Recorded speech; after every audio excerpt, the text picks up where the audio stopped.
Middle school කාරණි ගැටලුවකට එමු. මුල 32 ලියා ගමු 16 වරක් 2 කියලා. 8 ලියා ගමු 4 වරක් 2.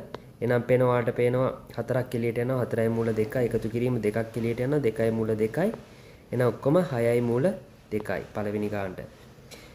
දෙවෙනි ගානට එද්දි 3යි 18 ලියා ගමු 9 වරක් 2 අඩු කිරීම 4යි මූල 2යි වෙනසක් කරන්න ඕනේ 8 ලියා ගමු 4 වරක් 2 කියලා. එහෙනම් පේනවා 3 වරක් 3 9යි මූල 2යි ඍණ 4යි මූල 2යි එකතු කිරීම 2යි මූල 2ක් එනවා. එහෙනම් ඔක්කොම එනවා 9යි මූල 2යි ඍණ 4යි මූල 2යි ධන 2යි මූල 2යි.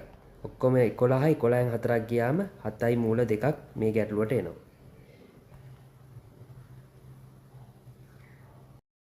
නිකාන්ටෙදි මෙතන වෙනසක් කරන්න ඕනේ නැහැ. මෙතන අපිට ලියා ගන්න පුළුවන් මූල 3 වරක් මූල 3 උඩ. එහෙනම් උඩ කැපෙනවා. එහෙනම් මූල 3 එළියට ගත්තම 3 ඍණ 1යි. එහෙනම් 2යි මූල 3ක් කියලා එනවා. හතරවෙනි එකේදී මෙතන ලියා ගන්න පුළුවන් 9 වරක් 3 කියලා. මෙතන ලියා ගන්න පුළුවන් අඩු කිරීම 4 වරක් 3. මේක ලියා ගන්න පුළුවන් 2 උඩ මූල 3ෙන් වැඩි කරා යට වැඩි කරාම මූල 3ෙන් 3ක් එනවා. එහෙනම් පැහැදිලි කරොත් මෙතන 27 3යි මූල 3යි 4 වරක් 3 එහෙනම් 2ක් එළියට එනවා 2යි මූල 3යි මෙතන 3ෙන් 2යි මූල 3යි එහෙනම් මූල 3 පොදු හරයට ගත්තම 3 2 එකතු කිරීම 3ෙන් 2යි එහෙනම් අවසාන උත්තරය එනවා 1යි මෙතනින් එන එකක් 3ෙන් 5යි මූල 3යි කියලා. එහෙනම් පිළිතුර 5යි මූල 3 යට 3යි. අවසාන ගණන් දෙකට එමු.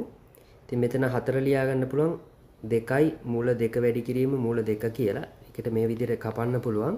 එතකොට 2යි මූල 2 වතාවක් මූල 2 ඍණ මූල 3යි. එහෙනම් මෙතනින් හැදෙනවා 4ක්. 4 ඍණ මෙතන එනවා 2යි මූල ඇතුලේ 6ක් හැදෙනවා. අවසාන ගානට එද්දි මේකේ පොදු හරය මූල 5යි මූල 5යි මෙතනින් චක්‍රය ගැපුවොත් මෙතනත් මූල 5ක් එනවා. එහෙනම් පේනවා මූල 5 පොදු හරයට ගත්තම 5යි 6යි 6 4යි 10යි. ධන මෙතන මූල 5 කැපිලා ගියාම 3ක් ඉතුරු වෙනවා. එහෙනම් උත්තරේ එනවා 10 කියන්නේ දෙවරප්පා යට මූල 5න් කපපුවම 2යි මූල 5යි එකතු කිරීම 3ක් කියලා එනවා.